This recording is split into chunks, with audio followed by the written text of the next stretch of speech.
Hello friends, welcome to Knowledge Shiner. तो हम लोग आज के वीडियो में आगे परसेंटेज कंटिन्यू करते हैं।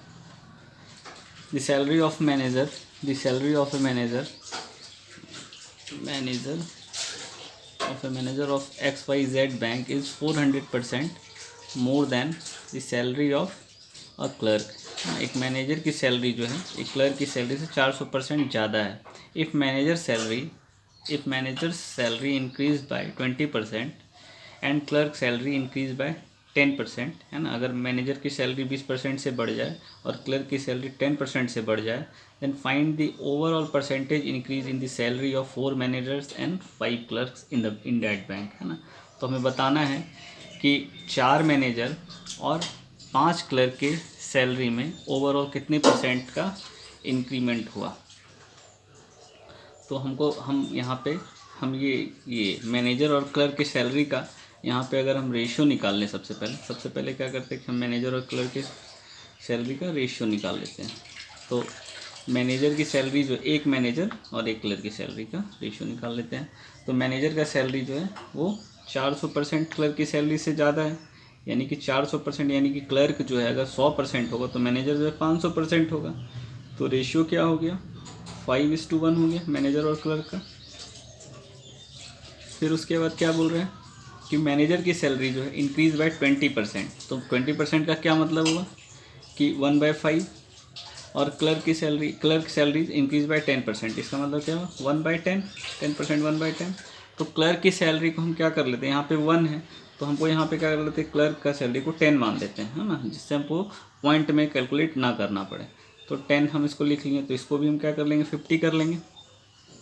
तो क्लर्क की सैलरी जो है 10 से 10 में 1 बढ़ गया, है ना, 10 में 1 बढ़ गया तो 11 हो गया। उसी तरह मैनेजर का सैलरी कितना बढ़ा है, 5 में 1 बढ़ा, यानी 50 में 10 बढ़ेगा तो 60 हो जाएगा 10 बढ़ के। तो अब एक मैनेजर का सैलरी 50 है, तो हमको अब पूछा क्या है सबसे पहले, तो 4 मैनेजर और 5 क्लर्क का ओवरऑल इंक्रीमेंट। तो एक मैनेजर का 50 है तो 4 मैनेजर का 200 हो गया, है ना। तो 200 प्लस, अब एक कलर का 10 है तो 5 कलर का पूछा है, तो यहाँ पे 5 कलर का कितना हो गया 250। उसी तरह यहाँ पे भी 4 मैनेजर का वो निकालना पड़ेगा, तो 4 मैनेजर का 240 हो गया, और 5 कलर का 11 पचे 11 5 था 55, तो 295 हो गया, है ना, 295।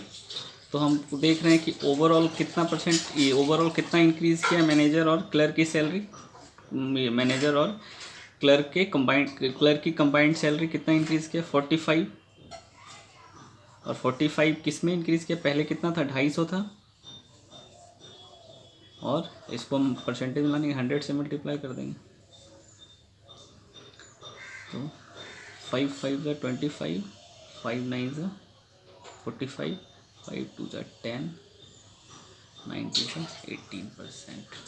ये आंसर हो गया। अगले सवाल की ओर बढ़ते हैं। 230% ऑफ नंबर आर इज 46, है, then what is the value of 46% of that number, है ना। आर का 230% जो है 46 है, तो आर का हमको क्या निकालना है 46%। तो आर का 230% यानी 230/100, ये क्या है 46 है। तो हमको यहाँ पे क्या करना है कि ये इसको अगर हम इधर अगर भेजें, अगर ये पहले तो 0 0 कट गया, 23 2 ज़ा 46, तो आर जो है हमारा 20 हो गया। अब इसका जो हमको 46% निकाल देना है, तो कितना हो गया 46 2 ज़ा 92, 9.2।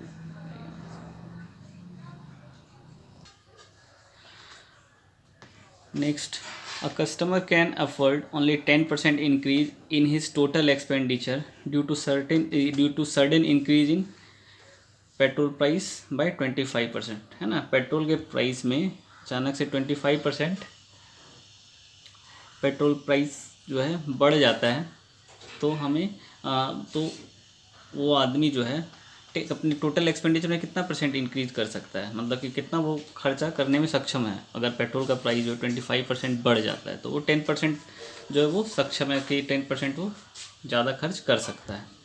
तो हमको पता है कि प्राइस जो है यानी रेट जो है, रेट और कंजम्पशन अगर हम मल्टीप्लाई करते तो ये हमारा क्या निकल जाता है, ये हमारा एक्सपेंडिचर निकल जाता है। तो हमको एक्सपेंडिचर दिया हुआ है, एक्सपेंडिचर 10 से 11 हो गया। और प्राइस जो है, पेट्रोल का प्राइस जो है 25% 1/4, यानी कि पेट्रोल प्राइस 4/4 से क्या हो गया, 5 हो गया। तो यहाँ पे हम, और ये हमको निकालना है, ये पार्ट, यानी एक्स और वाई का रेशियो हमको निकालना है। कंजम्पशन अगर पहले एक्स बाद में वाई था तो यही हमको निकालना है।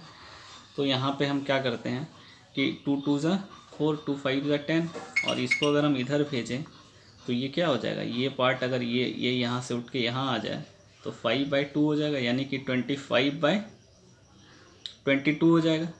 यानी पहले वो कंज्यूम 25 करता था और अब 25 यूनिट, और बाद में वो 22 यूनिट कर रहा है। तो इसके ये कंजम्पशन में कितने परसेंट, यहाँ पे कितनी कमी हुई है कंजम्पशन में, 3 की कमी हुई है, 25 में कमी हुई है, तो हमको 100 में निकालना है, 12% हो जाएगा।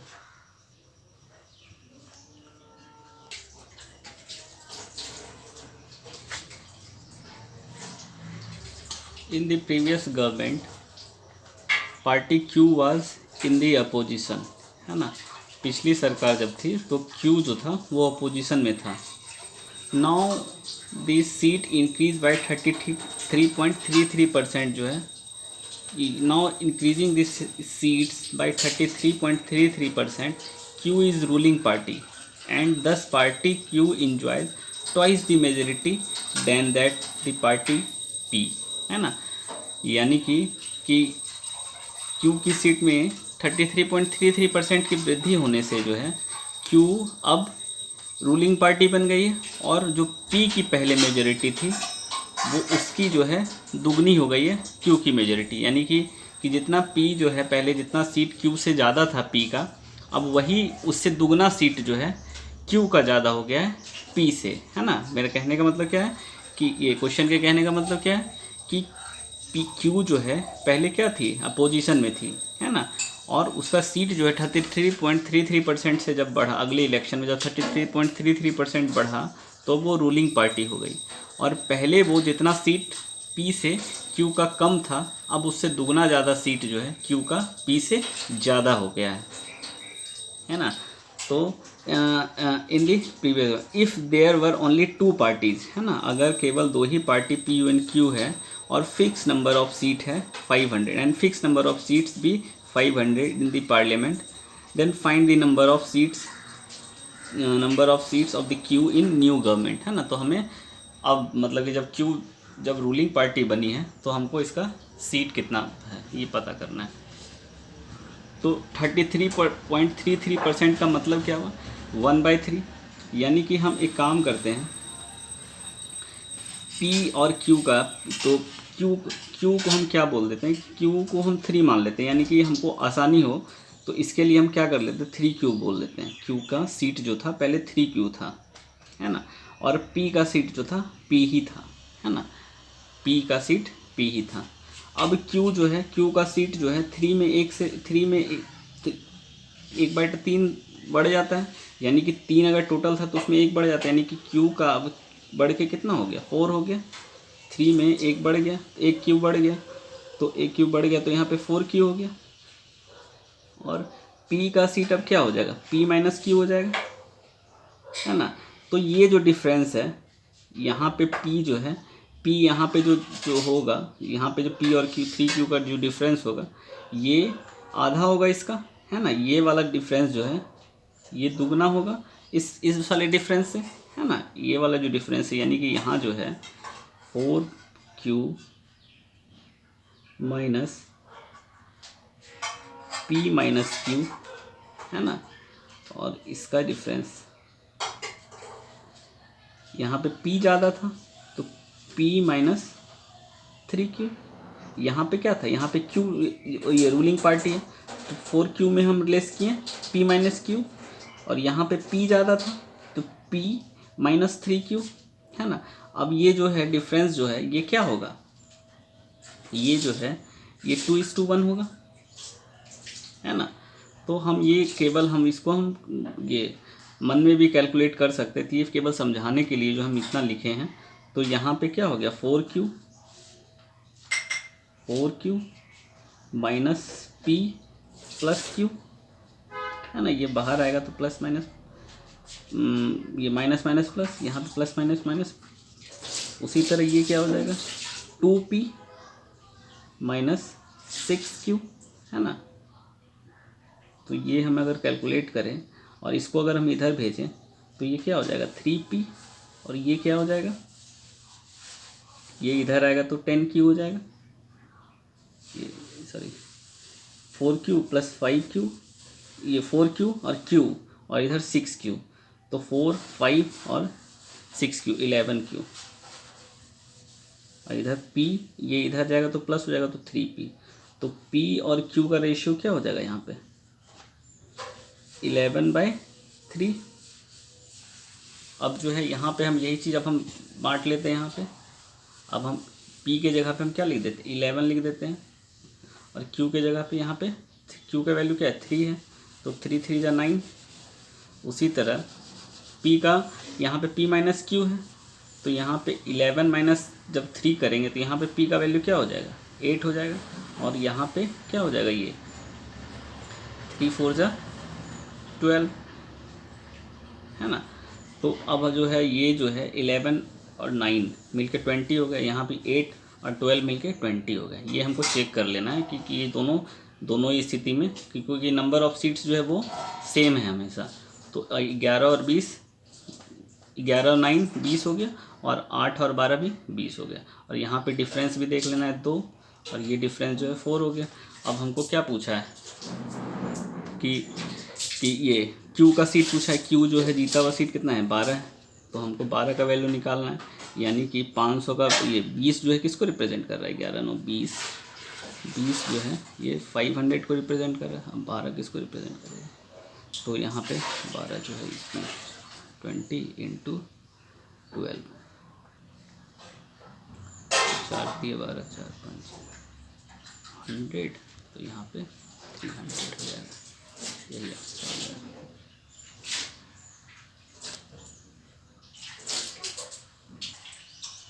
नेक्स्ट क्वेश्चन में आते हैं। A sum is distributed among 4 friends A, B, C and D। एक अमाउंट जो है 4 दोस्तों में बांटा जाता है A, B, C, D। If B got 20% of total amount, B जो है टोटल अमाउंट का 20% पा लेता है ना। A got 45% of remaining amount, B को देने के बाद जो बचता है ना, उसका 45% A को मिलता है ना। D got 75% of the remaining amount after giving A, है ना। उसके बाद D को मिलता है, D को जो बचा हुआ अमाउंट, ये जो A को पेमेंट करने के बाद जो बचा हुआ अमाउंट है उसका 75% D को मिलता है। और उसके बाद जो बचता है and the rest amount 1650 gotten by C, और जो बचा हुआ अमाउंट जो है वो लास्ट में C को मिल जाता है। तो हमको बताना है कि फाइंड द सम, यानी पता करना सम कितना था, यानी अमाउंट कितना था। तो सबसे पहले क्या है कि B को 20%, यानी कि B को 1/5 मिल जाता है ना। यानी कि अगर हम इसको देख लें, अगर हम x रख ले टोटल सम, तो B को जब 5 पार्ट जो टोटल था उसमें एक पार्ट अगर B को अगर मिल जाए तो बचता है कितना पार्ट 4/5 पार्ट। उसी तरह अब जो है ये रिमेनिंग पार्ट है, अब इस रिमेनिंग पार्ट में 45% जो है A को मिलता है। तो 45% का मतलब क्या है, 45% का मतलब 9/20 है। यानी कि ये रिमेनिंग पार्ट अगर हम इसको अगर यहीं पे अगर 20 बोल दें, यानी कि टोटल पार्ट जैसे ये है, तो टोटल पार्ट क्या है A के लिए, तो यही रिमेनिंग पार्ट ही टोटल पार्ट था। A के लिए रिमेनिंग पार्ट ही टोटल पार्ट था। तो ये 20 अगर जो है अगर टोटल है तो इसमें 9 अगर A को मिल गया तो बचा कितना 11/20। अब उसके बाद जो है जब ये A को भी यहाँ पे मिल गया, अब उसके A को देने के बाद जो है ये इतना बचा हुआ है। अब इसी का 75% B को मिलता है। 75% मतलब 3/4, यानी B को अगर 4 जो है, यानी कि यहाँ पे जो रिमेनिंग पार्ट यही B के लिए टोटल हो गया। तो 4 अगर टोटल है तो B को 3 मिल जाता है, तो बचता कितना है 1/4। अब उसके बाद बी को देने के बाद जो बचता है यानी रिमेनिंग अमाउंट जो है ये किसके बराबर होगा, तब 1650 के बराबर होगा। तो 1650 के बराबर जब होगा तो यहाँ से हम कट कर लेंगे, 11 1 11, 5 रेस्ट 11 5 55। तो यहाँ पे 4 4 कट हो गया, 25 जा 100, और 100 जब इधर गया तो x का वैल्यू 150 209 यानी 15,000।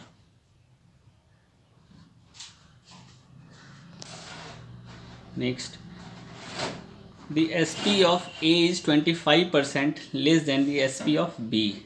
Both of them earn a profit of 20% and B earn a profit rupees 160, है ना। A का जो SP है वो B के SP से 25% कम है, और both of them earn a profit of 20%, है ना। दोनों जो है वो 20% प्रॉफिट अर्न करते हैं। बी जो है 160 रुपये प्रॉफिट होता है बी का प्रॉफिट, तो हमको ए का सीपी निकालना है ना। What is the CP of A. तो सबसे पहले ए और बी का हम एसपी का रेशियो निकाल लेते हैं। तो 25% लेस है ए का एसपी, तो बी का एसपी अगर 25% अगर लेस 25% 1/4 होता है, तो बी का अगर हम 4 हो गया एसपी तो ए का कितना हो जाएगा 3 हो जाएगा। अब क्या बोल रहा है कि both of them earn a profit of 20%, तो दोनों जो है 20% प्रॉफिट अर्न करता है। तो ये जो है ये तो एसपी है हमारा, 25% का मतलब क्या 1/5, यानी कि बी का जो एसपी है दोनों का एसपी, यानी कि ये जो है अगर ये 5 में 1 अगर हम प्लस करेंगे, ये अगर हमारा सीपी है तो ये इसमें ऐड कर देंगे 1, तो एसपी 6 हो जाएगा। यानी कि अगर इसको हम 6 वैसा नंबर हम ले लें जो हमारा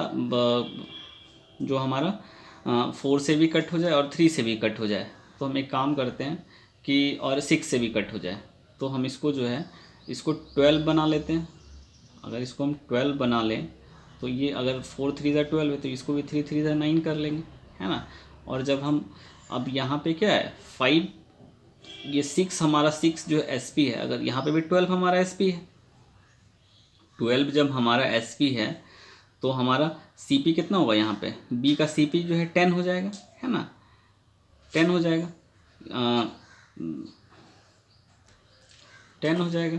तो उसी तरह यहाँ पे जो प्रॉफिट है ये बी का प्रॉफिट जो है 2 यूनिट होगा, और 2 यूनिट किसको बता रहा है 60 को बता रहा है, 160 को। तो एक जो है एक किसके बराबर होगा 80 के बराबर होगा। तो यहाँ पे हम जो है ए का हम यहाँ पे सीपी निकाल सकते हैं। अगर हम इसको 9 से मल्टीप्लाई कर दें, इसका तो रोल ख़त्म हो गया, तो यहाँ पे हम इसको 9 से मल्टीप्लाई कर दें, ए का हमको क्या पता चल जाएगा एसपी पता चल जाएगा, 8 9 जा 72, 0 आ गया, तो 720 रुपये जो है ए का एसपी है। अब हमको पता है कि इस पे जो 20% का प्रॉफिट मिला है ए को, तो हम यहाँ पे क्या कर सकते हैं 5/6 कर लेते हैं। ये एसपी को बता रहा है 20% का प्रॉफिट, यानी कि 6 हमको नीचे रखना पड़ेगा और 5 हमको सीपी लाना है। 5 हमारा सीपी है, सीपी को हमको ऊपर रखना पड़ेगा। तो 6 यहाँ पे कितना बार में कट जाएगा 120 बार में, 125 × 600।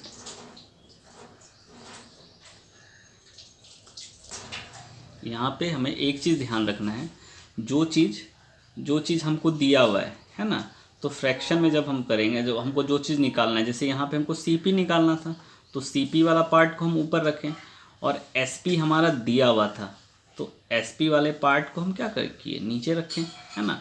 उसी तरह यहाँ पे भी किए थे। 12 जो है हमारा एसपी था, तो एसपी जो है ये यहाँ पे 12 जो है 6 को रिप्रेजेंट कर रहा था, और 5 जो है हमारा सीपी को रिप्रेजेंट कर रहा था, है ना। 5 में एक बढ़ गया ना एसपी हुआ, तो 5 में जब 1 बढ़ के एसपी हुआ 6 हो गया, तो 6 जो है 12 को रिप्रेजेंट कर रहा है, तो 5 जो है हमारा 10 को रिप्रेजेंट करेगा।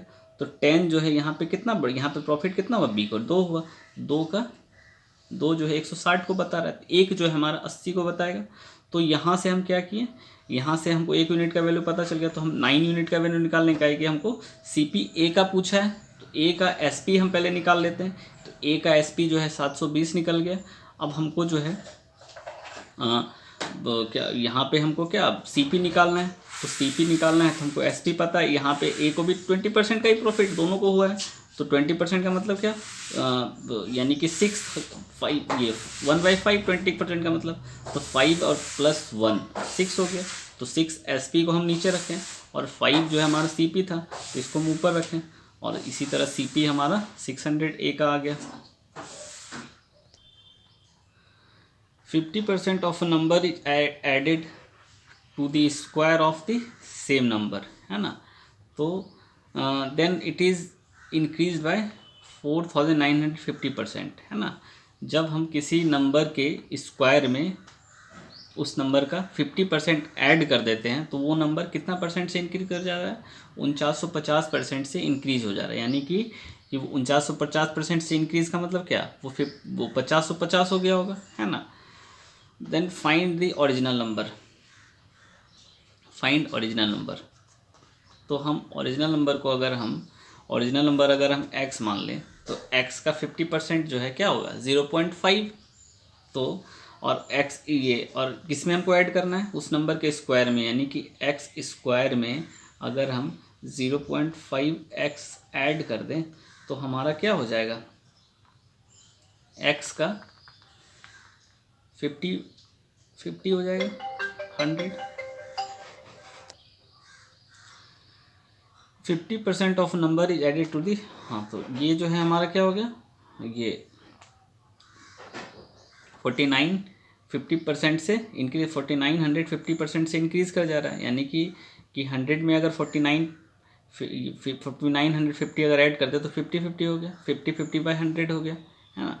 तो यहाँ पे जब हम कट करेंगे तो ये क्या हो जाएगा, तो ये जो है हमारा एक x अगर यहाँ से अगर कट कर दें और एक x यहाँ से भी कट हो जाएगा, अगर हम x कॉमन लेंगे तो एक x यहाँ पे बचेगा, 0.5 यहाँ पे बचेगा, तो हम यहाँ पे डायरेक्ट काट सकते हैं x और एक x यहाँ पे कट गया, तो x का और ये 0.5 यहाँ पे भी 50.5 हो गया 50.5, और ये x प्लस 0.5, तो x का वैल्यू क्या हो गया 50 हो गया। यही पूछा है ओरिजिनल नंबर।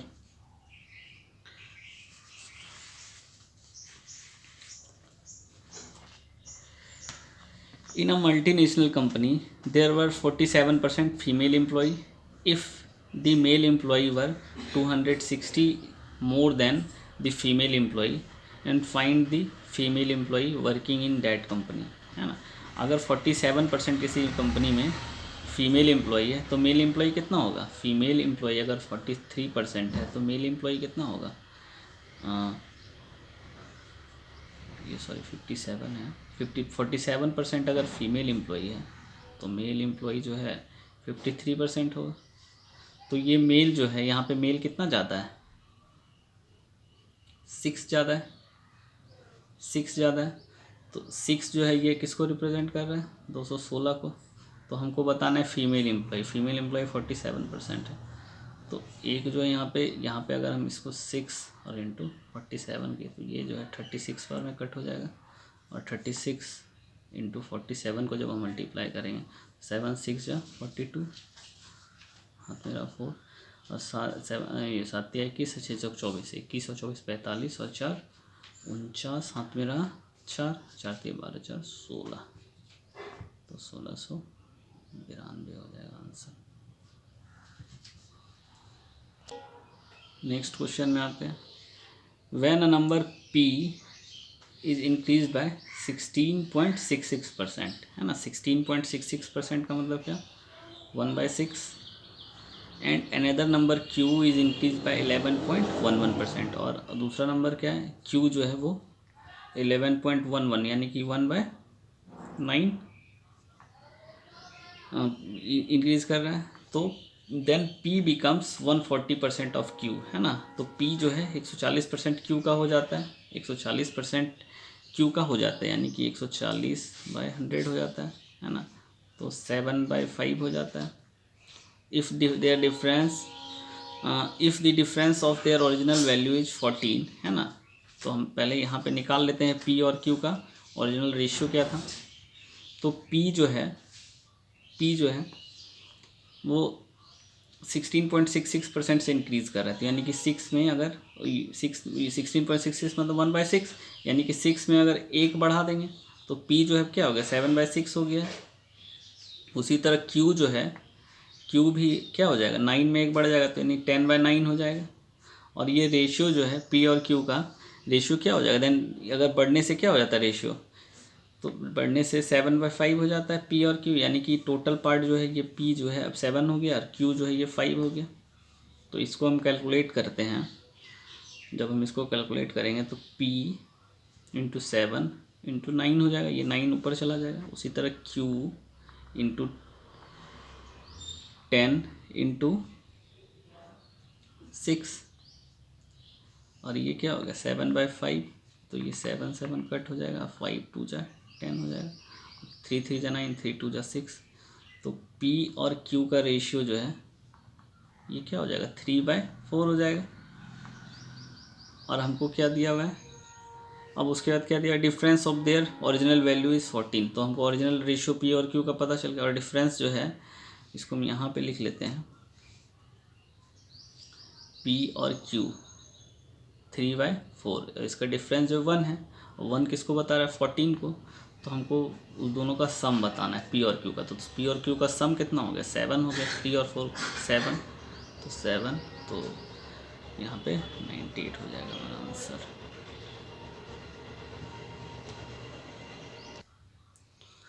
तो हम ये उम्मीद करते हैं कि गाइस हाँ कि हम जो समझाने की कोशिश आप लोगों को कर रहे हैं वो समझ में आ रहा होगा। और प्रैक्टिस के लिए आप लोग हम बैंकिंग के लिए रिकमेंड कर सकते हैं कि क्वांटम कैट का बुक जो है आप लोग प्रेफर कर सकते हैं। उसमें बहुत सारे क्वेश्चंस भी दिए हुए हैं प्रैक्टिस के लिए, और वो काफ़ी कॉन्सेप्चुअल बुक भी है, मतलब कि उसको बनाने से आपका कॉन्सेप्ट जो है वो क्लियर होगा। तो आप वो बुक ले सकते हैं। Thank you guys. आगे वीडियो हम आगे अब इस परसेंटेज का और डालेंगे, है ना। Thank you guys.